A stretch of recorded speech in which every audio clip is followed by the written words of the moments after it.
13. 슬픈 섬. 큰일 났수다 큰일 났어. 영길리 배가, 영길리 영국을 말합니다. 영길리 배가 정의현 우도에 쳐들어왔을 땐 햄수다. 작작거리는 주인 안악의 목소리에 추사는 눈을 떴다. 뭔 말을 하는 거요? 좀 자세히 말해요 봐. 핀잔처럼 짓누른 남자 주인의 말도 들려왔다. 영길리 군함이 우도에 쳐들어왔제 마심? 길에 나가봄서. 말탄 마병들이 수전소로 나가고 잡새꾼들도 막 달려가는 걸 봤수다. 추사는 그만 상체를 이렇게 앉았다.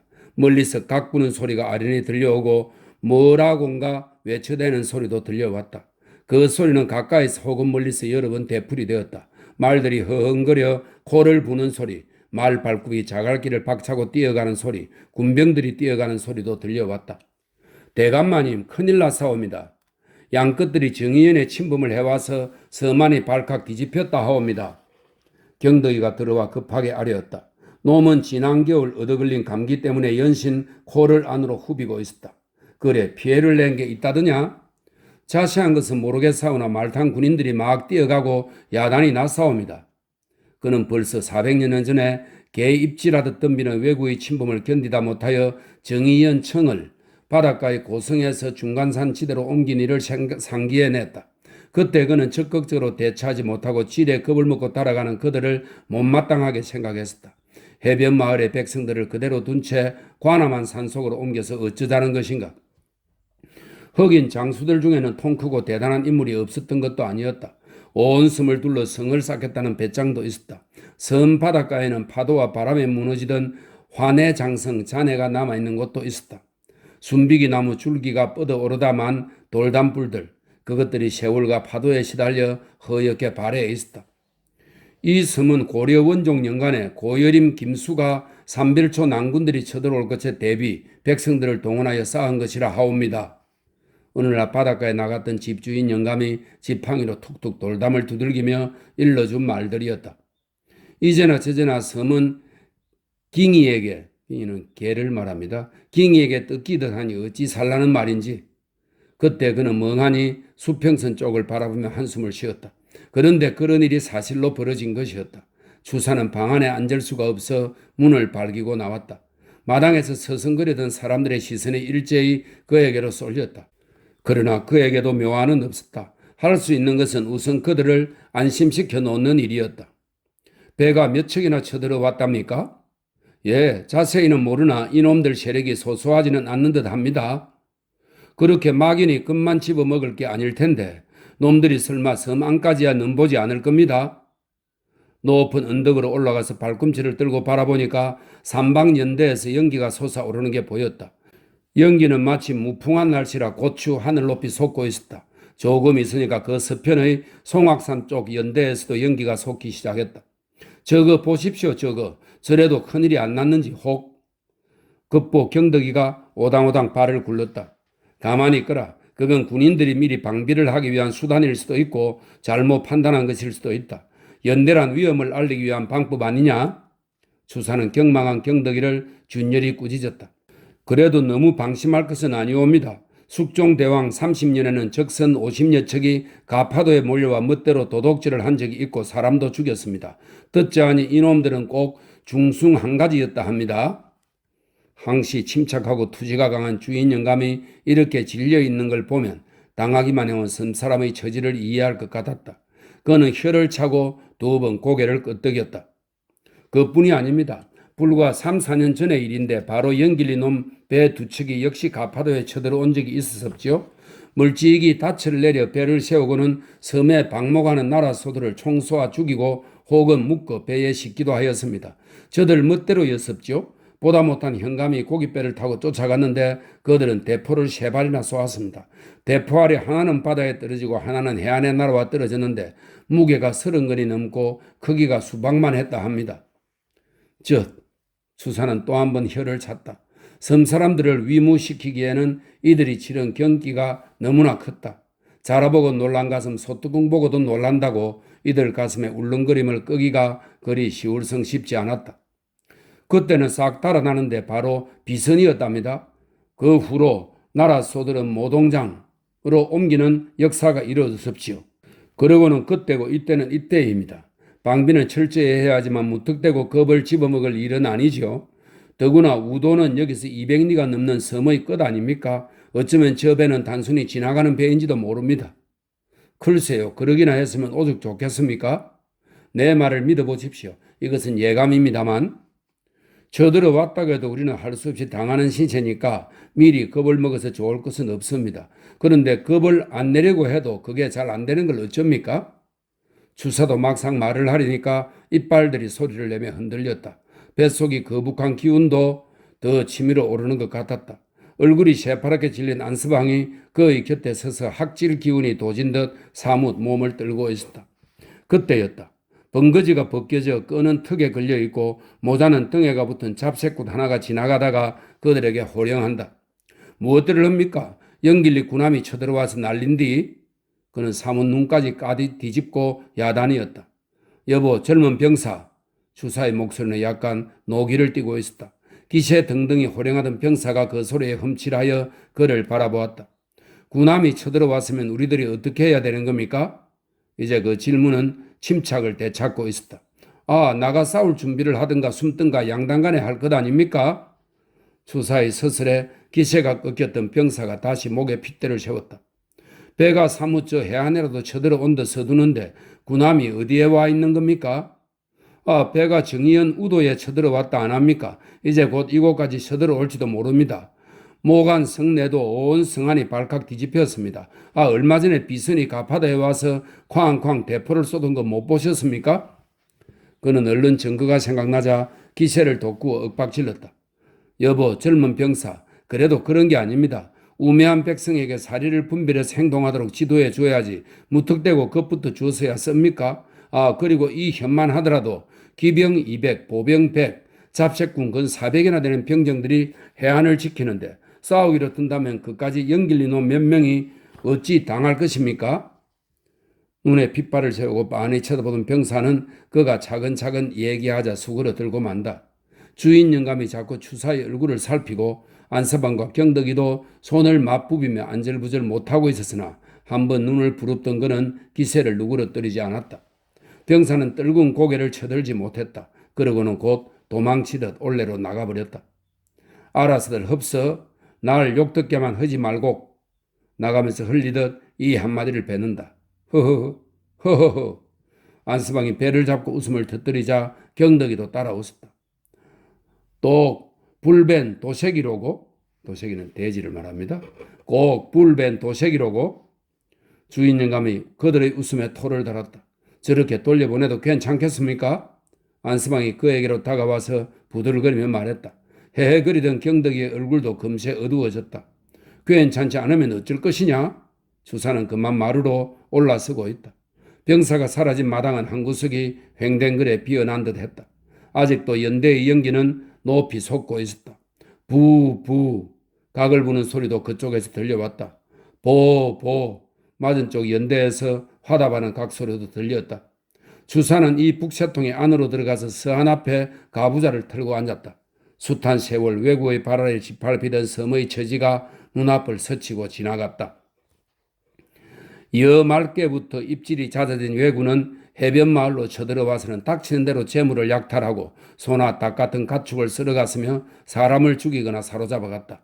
부녀자들을 보면 개걸스럽게 욕심을 채우려 대들었다. 제주 섬 쪽에도 유독 추자와 우도, 가파도가 피해가 잦았다. 섬중의 섬들인 때문이었다. 충수광 10년 1323년 외적은 추자도에 침범하여 늙은이와 어린 아이들을 포로로 잡아갔다. 넝마 같은 것을 어깨에 걸쳤을 뿐 거의 벗다시피 한 그들은 이 섬을 이웃 목장 다루듯 돌아다니며 닥치는 대로 몰아간 데 대해 사람들 간에는 말도 많았다. 잡아다가 밥도 하게 하고 청소도 시키고 종으로 부린 데는 그게 아니라 잡아 간을 내어서 약으로 먹는 데는 에이 중순 같은 놈들. 사람들은 고개를 돌리고 침을 뱉었다. 외적들이 무서워서 추자도 사람들은 배를 내 풍랑을 헤치며 모간의 조공천변으로 이사를 한 적도 있었다. 그런데 이놈들은 이런 이동을 알아채리기라도 한 듯이 그들이 조공천으로 옮긴 바로 이듬해에 조공천 이웃 마을인 귀일촌에 쳐들어왔다. 그 이듬해에도 왜구는 우포를 침범했으며 공민왕 8년 1539년엔 심지어 성내 대촌에까지 들이닥쳐 무모한 약탈을 자행해 갔다. 그들은 그의 한에 걸르게끔 쳐들어와서는 사람을 죽이고 재물을 약탈해 갔다. 봉수와 연대는 도내에 모두 63개소였는데 제주목 안에 봉수 10처, 연대 18처, 대정현 내에 봉수 5처, 연대 9처, 정의연 내에 봉수 10처, 연대 11처가 있었다. 이 봉수와 연대는 각각 지키는 감관 한 사람과 망한이 3인씩 18인, 어떤 곳에는 12인씩을 두고 있었다. 이런 망대도 어떤 곳은 장정이 모자라 여정들이 지키는 곳도 없지 않았다. 외적이 쳐들어오면 낮에는 연대에서 연기를 올리고 밤에는 봉수대에서 봉화를 올려 삽시에 온 서만에 알렸다. 주사는 앉은 채 온 서만이 봉화불로 벌겋게 밝혀진 걸 바라보았다. 그 붉은 불빛 아래서 삿갓 비슷한 모자를 쓴 외적들이 개미처럼 기어 섬으로 올라오고 있었다. 그들은 마을로 쳐들어와서 칼과 창으로 사람을 해치고 외양권에 들어서는 제거처럼 소고삐를 풀어내었다. 닭장의 닭들도 모가지를 비틀어서 허리춤에 찼다. 어떤 놈은 고팡으로 기어들어 쌀독의 쌀들을 부대에 쏟아 담았다. 진흙발로 구들에 들어간 놈이 이불을 들쓰고 떨고 있는 부녀자에게서 이불을 낚아채더니 침을 흘리며 달려들어 욕심을 채우려 들었다. 훈도시를 해치자 아랫도리가 그대로 드러났다. 그러나 떨고 있던 여자는 모질게 그의 허벅지를 물어 뜯어버렸다. 외병이 허리춤에서 환도를 꺼내더니 사정 두지 않고 내리쳤다. 그녀가 비명을 지르며 옆으로 쓰러졌다. 주사는 그만 눈을 질끈 감아버렸다. 병사들은 모두 어디 가고 약한 백성들은 당하기만 한단 말인가. 외구들은 다른 곳에서도 여전히 약탈을 일삼았다. 드디어 마을 한가운데서 연기와 불길이 오르고 있었다. 그 불길 속에서 사람들이 달아나는 것이 보였다. 외구들이 노략질한 물건을 짊어지고 가축들을 몰아 지나가는 것도 보였다. 둥둥둥둥 북소리가 들렸다. 거칠게 땅을 걷어차며 치닫는 말 발굽 소리도 들렸다. 부부 각을 부는 소리가 가까워져 있었다. 그렇지, 협공이 시작되는 거구나. 한 놈도 놓치지 말아라. 배를 포위하고 배에다 불을 놓아라. 선명한 대장의 지시가 떨어졌다. 말탄 군인들이 횃불을 들고 달려간다. 바다 저만치 세워져 있는 돛을 반만 내린 외적선에 불화살이 날아간다. 하나 둘 셋 자꾸만 날아가서는 드디어 돛에 불을 붙인다. 그 불길이 삽시에 배 안에 번진다. 당황해서 우왕좌왕하고 있는 적선의 왜구들, 큰 배로 노를 저어가던 소형선에도 불화살은 날아가 박혔다. 배 가운데 떨어지고 당황해 한쪽으로 쏠리는 바람에 작은 배가 뒤집힌다. 노략질에 가던 물건도 왜구들도 바닷속에 빠져서는 허우적거린다. 바다 가운데 두 척의 해적선은 마른 장작처럼 이제 신나게 탄다. 물에 빠지고 쫓기던 해적들은 삽시에 수가 줄어간다. 한 놈도 남기지 말고 몰살해라. 이 기회에 원수를 갚자. 신난 군인들이 환호성을 질렀다. 그리고 배의 불길이 사그라져 가듯 해적들도 잦아들고 이날의 싸움은 이쪽 병사들의 승리로 돌아왔다. 그러나 그것은 어쩌다가 한번 대개는 무지막지한 이들에게 백성들만 당하기 일쑤였다. 14. 유리병 속의 술. 정월 열 하루날에 권돈인이 영의정에 임명되었다는 소식은 한 달이 더 지난 3월 초에야 배소에 닿았다. 아직 초봄인데도 땀을 뻘뻘 흘리며 배소에 도착한 범쉐는 이젠 마치 자기 상전의 유형이 감해지기라도 한 듯 떠벌려 대었다. 대감마님, 드디어 권돈인 대감께서 영의정에 임명되셨습니다. 그의 목 안에서도 신음 같은 소리가 흘러나왔다. 그는 요즘도 피부병으로 심히 고생하고 있었다. 사타구니와 겨드랑이, 손가락들 사이에 물집 같은 게 생기고 그 물집이 꺼지면서 껍질이 벗겨졌다. 가려워서 긁으면 그 물집들은 자꾸 번져갔다. 그는 가려운 데를 긁다가 지쳐서 이제는 손꽃으로 콕콕 찔렀다. 그러나 굳어진 피부는 감각마저 잃어가고 있었다. 손톱 발톱은 깨어지고 피부에는 자꾸 검버섯이 돋아났다. 그는 자신의 이런 피부가 싫었다. 목이 꺽꺽 쉬고 눈이 침침한 기세도 좋아지지 않았다. 그러나 권돈인이 영의정이 되었다는 소식은 그에게 새바람 같은 시원함을 안겨주었다. 조인영의 구제로 생명을 건지더니 권돈인으로 하여 해배가 되려는가? 그는 좋은 벗을 가까이 두고 있음이 천만금보다도 낫다는 생각을 했다. 범쉐는 등대기에 땀이 번진 짐꾸러미를 벗어놓았다. 약간의 김치와 어란, 장조림 그리고 상의가 보낸 채꾸러미가 나왔다. 서화보와 주역 절중을 보내달라고 부탁했었는데 어찌 일인지 이 편에도 그 책들은 들어있지 않았다. 왜 이것만 보내더냐? 소용없는 물음인 줄 알면서도 그는 물었다. 예, 내놓는 물건은 하나 남김없이 챙겨 싸웁니다. 이상한 일이로다. 왜 가까이 있는 책을 찾아보내지 못할꼬? 그의 미간에 주름살 2개가 바늘로 세워졌다. 책은 스스로 벽장 가로 쌓아 정리를 하고 창거리와 의복 등은 밀어놔 범시로 하여 정리하게 했다. 범시가 부엌으로 물러가자 강희가 들어왔다. 권돈인 대감께서 영의정에 임명되셨다는 소식 반갑습니다. 준수한 그의 표정이 기대로 하여 빛나고 눈에도 생기가 돌아있었다. 다리를 모두어 꿇어앉은 모습이 단정했다. 그렇다네. 빈틈이 없는 사람이니 잘 해낼 거야. 그는 무릎 위에서 손을 모아 만지작거리며 무슨 말을 더 할 듯 하다가 입을 다물어 버렸다. 그가 추사를 찾아 이 배소로 온 지 어느새 한 달이 지나간다. 그동안 지치게 두고 지내면서 보니까 그는 인물도 그렇지만 인품도 상당히 갖추고 있었다. 이곳 사람과 함께 지내는 걸 보니까 마치 닭무리에 봉이 섞인 것 같았다. 그는 추사에게 글씨와 난치는 법을 배우고 있지만 욕심이 거기 머물러 있는 건 아니었다. 말 없는 가운데 오히려 추사의 인품을 배우려 한다는 걸 잘 알 수 있었다. 그가 온다고 기별을 하고 오지도 않았지만 언제 간다는 말도 없이 지내고 있었다. 추사로서는 젊지만 뜻이 맞는 친구를 얻은 셈인데 따는 생활이 문제였다. 먹을 것이 어찌어찌 된다고 해도 입을 옷이 걱정이었다. 그렇다고 그에게 구차한 내색을 보일 수도 없는 일이었다. 그도 추사의 이런 내심을 모를 리 없건만 입술을 꼭 다문 채 아무 말도 하지 않았다. 어쨌거나 권돈인이 영의정이 된 것은 먹구름 하늘에 한 가닥 여명이라 할 만했다. 그날 저녁은 범셔가 가지고 온 창거리에 강의와 겸상을 해서 오랜만에 여유있게 저녁을 먹었다. 그러나 저녁상을 물리고 나자 목 안에 가득 먹은 음식이 되어올라왔다. 이 정세는 피부병과 함께 꽤 장기간 계속되어 오고 있었는데 음식이 좀 과하다 싶으면 영락없이 도졌다. 그는 밖으로 나와 돼지우리 옆에서 목에 올라온 음식을 모두 개워버렸다. 개운 음식에 김치 냄새와 어란전 냄새가 역하게 섞여 있었다. 강희는 그런 서성을 보고 어쩔 줄 몰라 하였다. 몇 차례 개우고 나니까 그북했던 가슴이 약간 개운해졌다. 그는 도로 방 안으로 들어서다가 닭이들 옆에 외롭게 놓인 병 하나에 시선이 가 머물었다. 몸뚱이에 알아볼 수 없는 서양 글씨들이 쓰인 이 술병은 반개가 그에게로 가지고 온 것이었다. 반개도 군인이었던 시절에 해변 마을의 어부가 주워온 것이었는데 주사는 그걸 얻은 후 이 병에 송순주를 담아 두었었다. 닭이 잔을 강희와 자기 앞에 하나씩 놓고 그 잔에 송순주를 따랐다. 입이나 축이지. 사람들은 언제나 신이 나도 술, 축구할 일이 있어도 술을 마시지. 참말로 무슨 축구할 일이 생겼으면 싶습니다. 기대란 언제나 허망한 것일세. 그러면서도 사람들은 그 기대를 저버리지 못하지. 그는 유리병 속의 파란 술에 시선을 고정시킨 채 더듬거려 말했다. 그 병 속에 코가 크고 얼굴이 흰 영길리 사람들이 떠올랐다. 또 개 입질하듯 하는 외구들의 무리도 떠올랐다. 갯벌에서 개싸움하듯 하는 다툼, 내부에서는 당쟁, 외부로는 외적의 침입. 그는 살래살래 고개를 저었다. 그리고 그는 조각 종이를 끄당겨 장난치듯 써내려 갔다. 유리병 속의 술, 자네에게 맛 못 배워 하니네. 다행히 병이 남아 일찍이 대의에 잠겼던 걸 알겠네.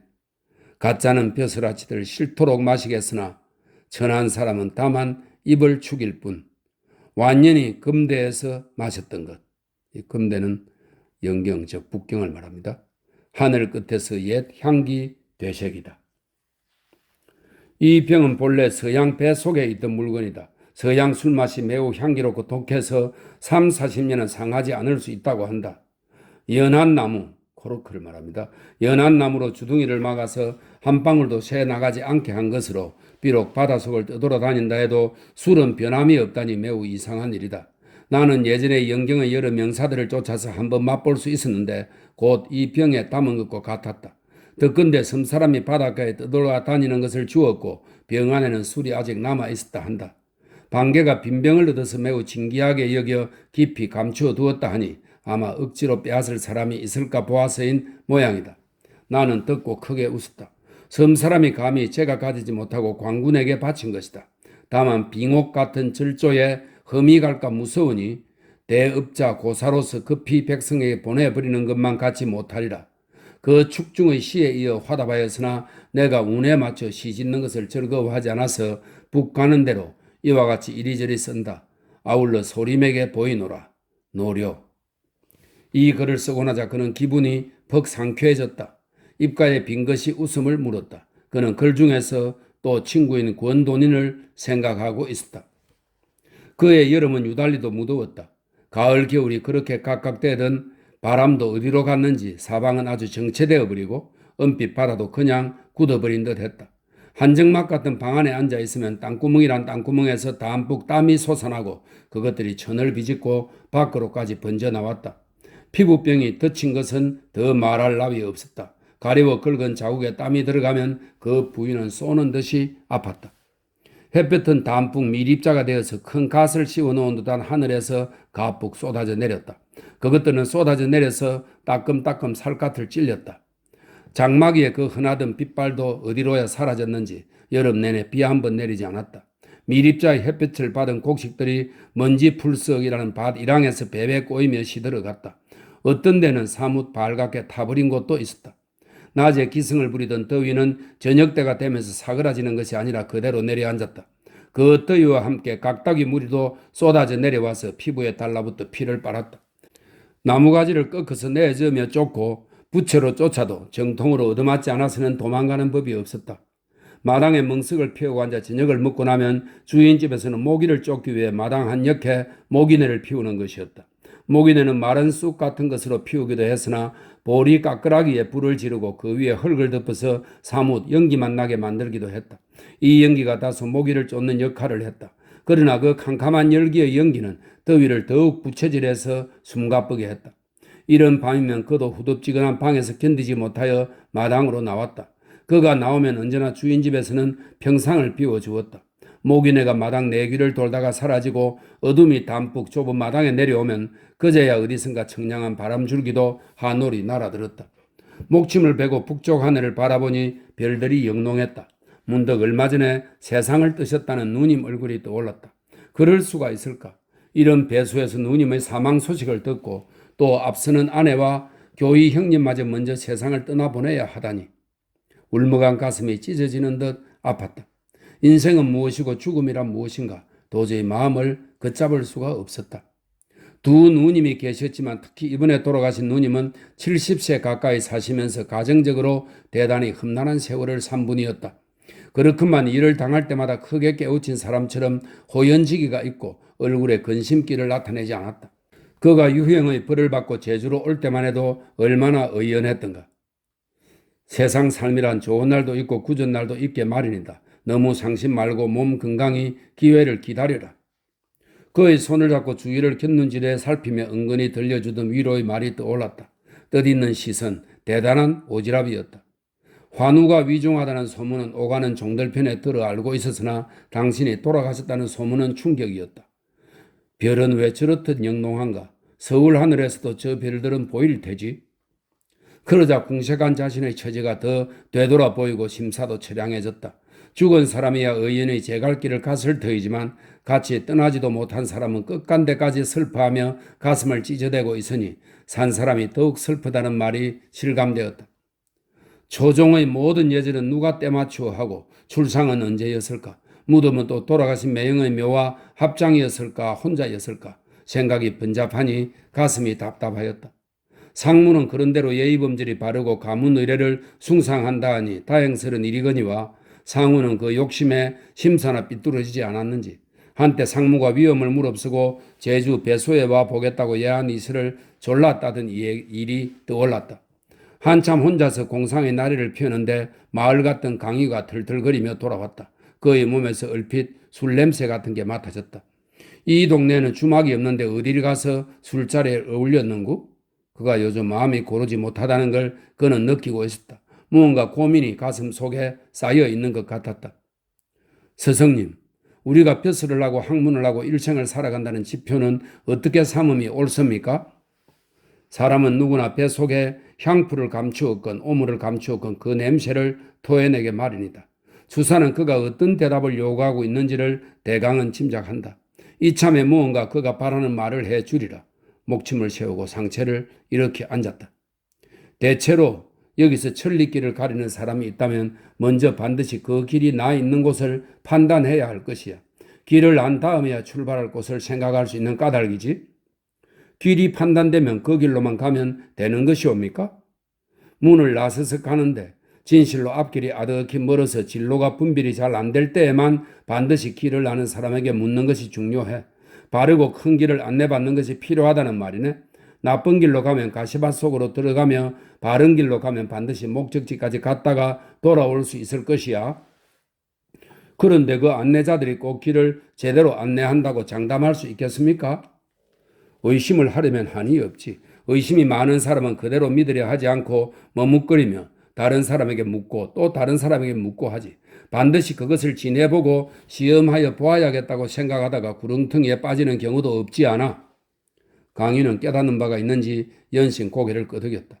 마침내 어리석음을 깨닫게 되어 돌이키는데 그때는 대개 시간과 정력을 지나치게 낭비한 후이지.